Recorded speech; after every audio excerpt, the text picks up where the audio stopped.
नमस्कार दोस्तों, मैं हूं राघवेंद्र सिंह। आपके अपने YouTube चैनल पूर्व सैनिक वेलफेयर एसोसिएशन जालौन में आपका हार्दिक स्वागत करता हूं। दोस्तों, आज का ये वीडियो आप सभी सैनिकों और पूर्व सैनिक परिवारों के लिए बहुत ही महत्वपूर्ण है, क्योंकि आज के वीडियो के माध्यम से मैं आप लोगों को OROP 3 से रिलेटेड कुछ जानकारी साझा करूंगा। जिनका माइग्रेशन इस वर्ष में हो गया है, तो किस प्रकार से OROP 3 से रिलेटेड मैसेज आ रहे हैं। यदि उनकी पेंशन नहीं बढ़ी है तो किस टाइप का मैसेज आ रहा है, पेंशन बढ़ गई है तो किस टाइप का मैसेज आ रहा है, यदि पीपीओ जनरेट हो गया है तो किस प्रकार का मैसेज आ रहा है। इसके अलावा मैं बोर्ड के माध्यम से बताऊंगा कि इस वर्ष में यदि आपका आधार नंबर, पैन कार्ड नंबर या मोबाइल नंबर दर्ज नहीं है, तो इससे संबंधित कोई भी जानकारी यानी कि स्पर्श के द्वारा आपको कोई भी जानकारी नहीं मिल पाएगी।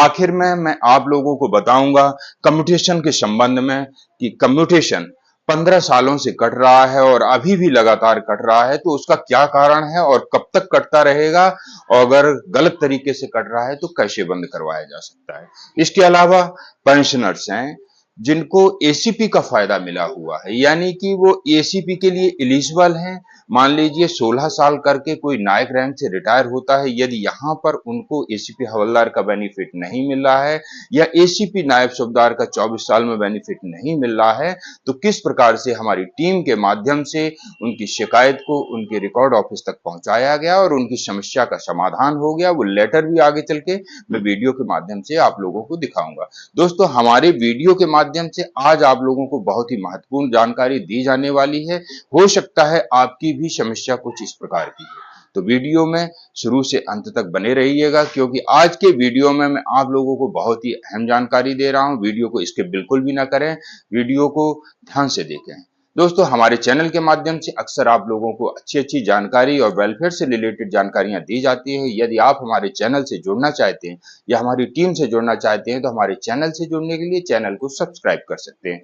चलिए दोस्तों, बोर्ड के माध्यम से और कुछ आपको मैसेजेस के माध्यम से मैं आप लोगों को दिखाऊंगा कि किस प्रकार से OROP 3 में आपके मोबाइल पर मैसेज आ रहे हैं और आप किस प्रकार से उन मैसेजों को देख करके या पढ़ करके अपने OROP 3 में बढ़ी हुई पेंशन को समझ सकते हैं। OROP 3 पहला है, OROP 3 का पीपीओ जनरेट हुआ कैसे पता चलेगा। सबसे बड़ी यही समस्या हमारे पेंशनर्स के आगे बनी हुई है, चाहे वो पूर्व सैनिक हो या उनके परिवार हो। उनको ये नहीं पता चल पा रहा है कि उनका पीपीओ जनरेट हुआ कि नहीं हुआ। आप लोग स्क्रीन के माध्यम से एक मैसेज को देखें, कुछ इस टाइप का मैसेज आपके मोबाइल पर आएगा, आपके रजिस्टर्ड मोबाइल नंबर पर आएगा। इसमें लिखा है, डियर नायब सूबेदार, जो भी पेंशनर है उनका नाम, pensioner ID, corrigendum PPO number इतना, has been generated against original PPO number इतना। To view your entitlements and latest PPO, log in to स्पर्श पोर्टल। आपके पास में यदि इस प्रकार का मैसेज आया है, तो आप तुरंत ही अपने स्पर्श पोर्टल को लॉग इन करके स्पर्श पोर्टल पर जाकर के आप अपने पीपीओ को डाउनलोड कर सकते हैं और OROP 3 के पीपीओ में बढ़ी हुई पेंशन को चेक कर सकते हैं। यहाँ पर अगला पॉइंट है, OROP में पेंशन बढ़ी कि नहीं बढ़ी कैसे पता चलेगा। OROP में पेंशन बढ़ी कि नहीं बढ़ेगी, ये आपको कैसे पता चलेगा। कुछ लोगों के मैसेज इस प्रकार से आ रहे हैं, जैसा कि आप स्क्रीन के माध्यम से देख पा रहे हैं। यहां पर एक पेंशनर के मैसेज आया है जिनकी पेंशन नहीं बढ़ी है। Dear Raghavendra Singh Sengar, your current pension is more beneficial than pension under OROP वैफेक July 2024। Your existing pension will remain unchanged, team Sparsh. यदि आपकी पेंशन नहीं बढ़ी तो कुछ इस प्रकार का मैसेज आएगा। यदि यहां पर आपकी पेंशन बढ़ जाती है, OROP 3 में पेंशन बढ़ जाती है, तो कुछ इस प्रकार का मैसेज आएगा, डियर कस्टमर, 1,802 रुपए credited to your account number 26/9/2024 through NEFT with UTR number by principal controller of defence account pension information. SBI के द्वारा भी दिया गया है और डिफेंस पेंशन के द्वारा भी दिया गया है। इस प्रकार से यदि आपकी पेंशन में ओआरओपी 3 में बढ़ोतरी हुई है तो इस प्रकार का आपका एरियर का मैसेज आएगा। और यदि आपके पास में यूजर आईडी पासवर्ड है तो आप स्पर्श पोर्टल पर भी जाकर के अपने पेंशन स्लिप को और अपने पीपीओ को डाउनलोड करके अधिक जानकारी ले सकते हैं। इसके अलावा ओआरओपी में पेंशन कितनी बढ़ेगी या मिलेगी, रैंक के आधार पर कैसे पता चलेगा? यहाँ पर जिनके मोबाइल नंबर दर्ज नहीं है या अभी तक कोई भी मैसेज प्राप्त नहीं हुआ है तो वो उत्सुक हैं कि उनकी ओआरओपी 3 में कितनी पेंशन बढ़ेगी। उनके पिताजी की सर्विस 24 साल थी, 20 साल थी, उस रैंक के आधार पर और क्वालिफाइंग सर्विस के आधार पर वो जानना चाहते हैं कि 1 रैंक 1 पेंशन में उनकी फैमिली पेंशन कितनी होगी या उनके पिताजी की पेंशन कितनी होगी। तो ऐसी कंडीशन में क्या करें, कैसे पता चलेगा? तो वो जानकारी लेने के लिए आप टेबल का सहारा ले सकते हैं। ओआरओपी 3 की टेबल के माध्यम से भी आप जानकारी ले सकते हैं। जैसा कि आप स्क्रीन के माध्यम से उस ओआरओपी 3 की टेबल को देख रहे होंगे कि ओआरओपी 3 की टेबल में जाकर के आप देखेंगे कि वहां पर क्वालिफाइंग सर्विस आपके पिताजी की कितनी थी और रैंक क्या था। उसके आधार पर आप उस कॉलम को देखें, उसमें आपकी पेंशन का, बेसिक पेंशन का पता चल जाएगा। उसी बेसिक पेंशन में आप डीए का कैलकुलेशन करके टोटल पेंशन को जान सकते हैं। फिर भी यदि आप लोगों को किसी प्रकार की समस्या आ रही है तो आप हमारी टीम से, पूर्व सैनिक वेलफेयर एसोसिएशन जालौन टीम से संपर्क करके अधिक जानकारी ले सकते हैं या फिर अपने जिला सैनिक कल्याण बोर्ड से भी जानकारी ले सकते हैं। इसके अलावा स्पर्श से कोई जानकारी नहीं मिलेगी यदि Aadhaar number, mobile number, PAN number दर्ज नहीं है तो क्या करें? आप स्क्रीन के माध्यम से एक मैसेज देख रहे हैं जो कि मैं आप लोगों को दिखा रहा हूं। ये एक माता जी हैं, इनके जो हस्बैंड थे वो सैनिक थे, वो गुजर गए हैं और अब इनका माइग्रेशन स्पर्श में हो चुका है और इनको माइग्रेशन हुए लगभग यहाँ पर 2 साल होने जा रहा है। यानी कि 22 दिसंबर 2022 को इनका स्पर्श में माइग्रेशन हो जाता है, परंतु आधार नंबर स्पर्श में अपडेट न होने की वजह से या रिकॉर्ड ऑफिस में अपडेट न होने की वजह से इन्हें कोई भी जानकारी अभी तक नहीं मिल पाई है। हो सकता है इनकी पेंशन कुछ ही दिनों बाद बंद कर दी जाती है। परंतु जब इन्हें हमारी टीम का पता चला, हमारी टीम के पास आई तो हमारी टीम ने स्पर्श से बात करके, पीसीडीए से बात करके इनके माइग्रेशन का पता किया और माइग्रेशन पता करने के बाद में जब हमने उनका स्टेटस चेक किया तो यहाँ पर देखने में आया, आप जैसा कि मैसेज के माध्यम से भी देख रहे हैं कि रेखा देवी का ये स्टेटस है। आधार नंबर यहाँ पर इनका दर्ज नहीं है, पैन कार्ड नंबर दर्ज नहीं है, मोबाइल नंबर दर्ज नहीं है। पैन कार्ड नंबर दर्ज नहीं है तो चलेगा, परंतु यहाँ पर आधार नंबर और मोबाइल नंबर दर्ज होना बहुत ही जरूरी है। यदि ये दोनों दर्ज नहीं है तो आपके मोबाइल पर किसी भी प्रकार का मैसेज आपको रिसीव नहीं होगा और इसके अलावा आपका जीवन प्रमाण भी स्पर्श में सही ढंग से नहीं हो पाएगा। गलत तरीके से किया गया जीवन प्रमाण आपकी पेंशन को बाधित कर सकता है। जब ये हमारी कैंप में, जालौन में हमारी टीम के द्वारा कैंप लगाया गया, ये कैंप में आई तो हमारी टीम के द्वारा इनके स्टेटस को चेक किया गया, क्या इनके माइग्रेशन स्पर्श में हो गया है। जब इनका स्टेटस चेक किया, स्पर्श से बात की और स्पर्श के माध्यम से इनका पीपीओ नंबर मुझे मिला और पीपीओ नंबर के माध्यम से ये सारी जानकारी मेरे सामने निकल करके आई। तो जब हमारी टीम ने इनका जीवन प्रमाण किया तो जीवन प्रमाण नहीं हो पा रहा था। फिर सबसे पहले हमारी टीम ने इनका आधार नंबर स्पर्श पोर्टल पर दर्ज करवाया, उसके बाद मोबाइल नंबर दर्ज करवाया और अभी पैन कार्ड नंबर उनका तभी दर्ज हो पाएगा जब आधार नंबर और मोबाइल नंबर उनका सही तरीके से स्पर्श में अपडेट हो जाएगा। यानी कि हमारी टीम ने 10 अक्टूबर को उनका आधार नंबर और मोबाइल नंबर दर्ज किया था। 5 दिन के बाद या यूं कहें कि 72 घंटे के बाद उनका ये दोनों जो हमने रिक्वेस्ट भेजी हैं अपडेट हो जाएंगी। उसके बाद ही उनका स्पर्श का पीपीओ डाउनलोड हो पाएगा या स्पर्श से संबंधित उनको कोई जानकारी मिल पाएगी। आगे पेंशनर हैं जो कि हवलदार रैंक से रिटायर हुए हैं, आप देख रहे हैं बोर्ड के माध्यम से। मैं आप लोगों को वो लेटर भी दिखाना चाहूंगा।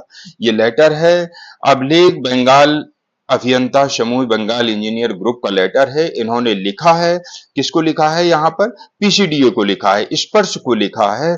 और इन पेंशनर की समस्या क्या थी कि ये हवलदार रैंक से रिटायरमेंट हुए हैं, 24 साल 3 दिन सर्विस करके रिटायर हुए हैं, परंतु यहाँ पर इनको एसीपी नायब सूबेदार यानी कि एसीपी थर्ड का फायदा नहीं दिया गया। काफी समय के बाद जब इन्हें हमारी टीम का नंबर मिला तो इन्होंने हमारी टीम से संपर्क किया और हमारी टीम के माध्यम से जब इनके अभिलेख कार्यालय को ये शिकायत भिजवाई गई तो आप देख रहे हैं स्क्रीन के माध्यम से उस मैसेज को कि non receipt of correct rate of pension as पर OROP2 एक्स हवलदार, इनका जो नाम है वो लिखा हुआ है। यहाँ पर जब सीपी ग्राम पोर्टल पर इनकी कंप्लेंट हमारे द्वारा भिजवाई गई तो वहां से जवाब आता है, इट इज इंटीमेटेड दैट एवं named ex serviceman and rendered 24 years and 3 days of service and his last rank was MACP 3rd Naib Subdar grade. As per OROP2 table number 7, service pension for MACP 3rd Naib Subdar should be रुपए 24,825 रुपए. Now, individual has represented that he is getting service pension 22,550 रुपए। आप देख रहे हैं इस letter के माध्यम से बताया गया है कि अभी जो पेंशनर हैं वो 22,550 रुपए ले रहे हैं और इनकी पेंशन एक्चुअल में 24,825 रुपए होनी चाहिए। एमएसीपी नायब सूबेदार की जो OROP2 में पेंशन थी वो 24,825 रुपए बेसिक थी। फिर आगे इन्होंने लिखा है, इंस्टीड ऑफ रुपए 24,825, in this connection a service request has also been proceeded through Spurs portal by token ID number dated 5 September 2024. In view of the above, you are requested to reconcile your record and make payment revised rate of service pension with arrear as per OROP2 and issue corrigendum PPO at the earliest. यहाँ पर लिखा हुआ है कि इनका revised rate यहाँ पर इनको दे दिया जाए और इससे संबंधित इनका कॉरिजेंडम पीपीओ भी जारी कर दिया जाए, जो भी एरियर मिलता है वो इनको दे दिया जाए। यहाँ पर जैसा कि आपने इस लेटर के माध्यम से देखा, यदि इस टाइप की समस्या आपकी भी है, जो हमारे चैनल को देख रहे हैं, या आपके आस पड़ोस में किसी सैनिक की समस्या है जो 24 साल सर्विस करके रिटायर हुआ है, उसको एसीपी नायब सूबेदार का फायदा नहीं मिला है, या 16 साल सर्विस करके रिटायर हुआ है एसीपी हवलदार का फायदा नहीं मिला है, तो जल्दी से कमेंट सेक्शन के माध्यम से अपनी रैंक और सर्विस को लिखकर भेज दीजिए और ये जरूर बताएं कि आपका रिटायरमेंट कब हुआ था। वहीं पर कमेंट सेक्शन के माध्यम से हमारी टीम के द्वारा आपको उत्तर दे दिया जाएगा। यदि आपकी समस्या सॉल्व करने लायक होगी तो हमारी टीम आपकी समस्या सॉल्व अवश्य करवाएगी और आपको आपका हक दिलवाकर रहेगी। अगला सवाल है यहाँ पर कम्यूटेशन को लेकर के। 15 साल के बाद भी कट रहा है कम्यूटेशन, क्या समस्या है, क्यों कट रहा है, कुछ समझ में नहीं आ रहा है। तो ऐसे जो भी पेंशनर हैं जिनका 15 साल के बाद भी कम्यूटेशन कट रहा है, उनके आगे बड़ी ही चिंता की बात है कि ये 15 साल के बाद भी कम्यूटेशन क्यों कट रहा है। परंतु यहाँ पर जो भी हमारे सैनिक और सैनिक परिवार हैं उनको पता नहीं है कि जब उनका कम्यूटेशन 15 साल के बाद कट रहा है तो इसका एक प्रमुख कारण है कि उनको पेंशन में जब जब रिवीजन हुआ है, यानी कि चाहे वो 6 पे कमीशन का रिवीजन हो, चाहे 7th पे कमीशन का रिवीजन हो, या 1 रैंक 1 पेंशन में उनकी पेंशन में रिवीजन हो। आपको मैं आसान शब्दों में बता दूं, रिटायरमेंट की डेट से 15 साल तक यदि आपकी पेंशन में कोई रिवीजन होता है तो आपकी कम्यूटेशन की किस्त और ग्रेच्युटी की किस्त आपको एरियर के रूप में तुरंत ही दी जाती है। शायद आप गौर करें और अपनी पासबुक को चेक करें, 6 पे कमीशन में जब आपका पेंशन में रिवीजन हुआ उस समय आपकी रिटायरमेंट डेट भले ही 2005 हो या 2006 हो या कुछ भी हो, जब आपका 6 पे कमीशन आया उसके बाद में आपकी बेसिक में रिवीजन हुआ, उसके आधार पर आपका नया कम्यूटेशन की राशि निर्धारित हुई, ग्रेच्युटी की राशि निर्धारित हुई, आपको दोबारा से कुछ किस्त कम्यूटेशन के रूप में दिया गया, उसी की रिकवरी यानी कि मिलने की डेट से उसकी रिकवरी अगले 15 सालों तक की जाती है। मान लीजिए कोई 2008 में रिटायरमेंट हुआ और 15 साल पूरा होने पर उसका जो मूल कम्यूटेशन है रिटायरमेंट के समय मिला वो पूरा हो जाता है। उसके बाद में उसका 2017 में रिवीजन हुआ, यानी कि रिटायरमेंट के 15 सालों के अंदर जब 2017 में उसका रिवीजन हुआ तो 2017 में पुनः उसको कम्यूटेशन की राशि दी गई बेसिक के आधार पर।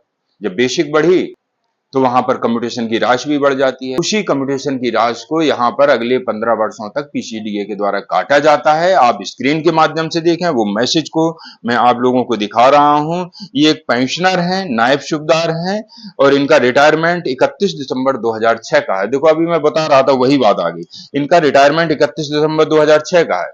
2006 में इनको कम्यूटेशन की राशि दी गई, वो अगले 15 वर्षों तक रिकवर की जाएगी, ये बिल्कुल सत्य है। इसके बाद में जब 2008 में इनको कोई राशि दी गई, या 2016 में इनको कोई राशि दी गई, या 2014 में कोई राशि दी गई, या 2019 में कोई राशि दी गई, यानी कि रिटायरमेंट के 15 सालों के अंदर जो इनकी पेंशन में रिवीजन हुआ है, उतनी बार इनको कम्यूटेशन दिया गया। शायद उस समय जानकारी का अभाव होने के कारण या इंटरनेट का जमाना नहीं था, तो ये सारी जानकारी नहीं मिल पाती थी। लोग यही सोचते थे कि ये पैसा आया है, शायद सरकार ने खुश होकर पैसा दिया है, परंतु ये नहीं है कि उन्होंने खुश होकर दिया है। आपकी पेंशन में रिवीजन हुआ है, वो रिवीजन का पैसा था, एरियर का पैसा था, वहां पर आपकी कम्यूटेशन का पैसा था, वो अगले 15 वर्षों तक काटा जाएगा। आप देख रहे हैं स्क्रीन के माध्यम से, इनके 666 रुपए 30 जुलाई 2027 तक काटे जाएंगे और 1267 रुपए 1 मार्च 2025 तक, यानी कि 1 मार्च 2025 तक 666 रुपए और 1267 रुपए ये दोनों ही काटे जाएंगे। यहां पर 1933 रुपए इनका टोटल हुआ है। ये कब तक काटा जाएगा? 1 मार्च 2025 तक। उसके बाद में 1266 रुपए यहां पर लेस हो जाएगा और केवल 666 रुपए 30 जुलाई 2027 तक लगातार काटा जाएगा। और जब 30 जुलाई 2017 का समय आएगा, उसके बाद में इनका कम्यूटेशन बंद हो जाएगा कटना। यहां पर इनकी ऐसी समस्या थी, काफी दिनों से परेशान थे, इन्होंने कई बार टीम से संपर्क किया। जब ये डॉक्यूमेंट लेकर हमारी टीम के पास आए, ये अपनी पासबुक लेकर आए, तो हमारी टीम ने उनको वहां पर दिखाया कि ये देखो कितनी बार आपको कम्यूटेशन की राशि दी गई। जब आपको कम्यूटेशन की राशि दी गई है तो यहाँ पर रिकवरी भी आपकी की जाएगी, और वो रिकवरी ऐसा नहीं है कि उन्हीं 15 सालों के अंदर की जाएगी। जितनी बार आपको कम्यूटेशन मिला है, उसी आधार पर आपकी अवधि को बढ़ाया जाता है, यानी कि यहां पर इकट्ठा एक बार में ही 15 सालों के अंदर उस कम्यूटेशन की रिकवरी को नहीं किया जाता है। धीरे धीरे करके जो आपकी कम्यूटेशन की राशि जैसे जैसे मिली है, उसी हिसाब से यहाँ पर पीरियड भी निर्धारित होता है। यहाँ पर आपने बहुत सारी समस्याओं और समस्याओं के समाधान इस YouTube चैनल के माध्यम से देखे। यहाँ पर आपकी किसी भी प्रकार की समस्या है तो आप कमेंट सेक्शन के माध्यम से हमें जल्दी से अवगत कराएं। और हाँ, मैं आप लोगों को यहाँ पर एक और खुशखबरी देने वाला हूँ कि रामपुरा, यानी कि जो जालौन जिले के अंतर्गत आता है, माधवगढ़ तहसील में पड़ता है रामपुरा, वहां पर कैंप लगाया जा रहा है और ये कैंप 17 अक्टूबर को लगाया जा रहा है। आप जो भी सैनिक और सैनिक परिवार उस कैंप में पहुंचना चाहते हैं, अपनी समस्याओं के समाधान करवाना चाहते हैं, तो जरूर कैंप में पहुंचिए और अपनी पेंशन संबंधी समस्याओं का निराकरण करवाइए। इसके अलावा आपको यदि कोई समस्या हो तो आप हमारी टीम से कांटेक्ट कर सकते हैं और अपनी समस्या के समाधान के बारे में पहुंच सकते हैं। अगले महीने नवंबर माह में कालपी में भी इसी प्रकार से हमारी टीम के द्वारा पेंशन सेवा कैंप लगाया जाएगा। इसके अलावा समय समय पर गांव-गांव में, अलग-अलग जिलों में हमारी टीम के द्वारा कैंप लगाए जाते हैं। आप उस कैंप में जरूर आइए यदि आपकी पेंशन संबंधी समस्या है, और नहीं भी है तो भी जरूर आइए, क्योंकि जब आप कैंप में पहुंचेंगे आप देखेंगे कि वहां पर भांति भांति प्रकार के लोग आते हैं। वहां पर अलग अलग पेंशनर आते हैं, चाहे वो रिजर्विस्ट पेंशनर हो, चाहे वो डिसेबल्ड पेंशनर हो, या सर्विस पेंशनर हो, या फैमिली पेंशनर हो। उनमें आप देखेंगे कि कई लोग ऐसे भी होंगे कि जो विभिन्न विभागों में कार्यरत भी हो चुके हैं, यानी कि सेवा के उपरांत अलग अलग विभागों में अपनी नौकरी ले चुके हैं और वो उनमें सर्विस कर रहे हैं। आपको कैंप में आने का फायदा अवश्य मिलेगा। कोई लेखपाल बन गया है, तो कोई एसडीएम बन गया है, तो कोई इनकम टैक्स में ऑफिसर है, कोई टीचर है, तो कोई यहाँ पर कुछ और है। जब आप कैंप में आएंगे, आपका मेल मिलाप होगा, आपका परिचय होगा, तो अवश्य ही भविष्य में आपकी मदद भी उसी तरीके से हो पाएगी। कैंप का हिस्सा जरूर बनिए। हमारी टीम से जुड़े रहने के लिए आप हमारे चैनल को सब्सक्राइब कर सकते हैं और पूर्व सैनिकों के हित में इसे अन्य पूर्व सैनिकों के ग्रुप में भी शेयर कर सकते हैं। दोस्तों, ऐसे ही महत्वपूर्ण और वेलफेयर से रिलेटेड जानकारी लेकर अक्सर मैं आप लोगों के बीच आता रहता हूं।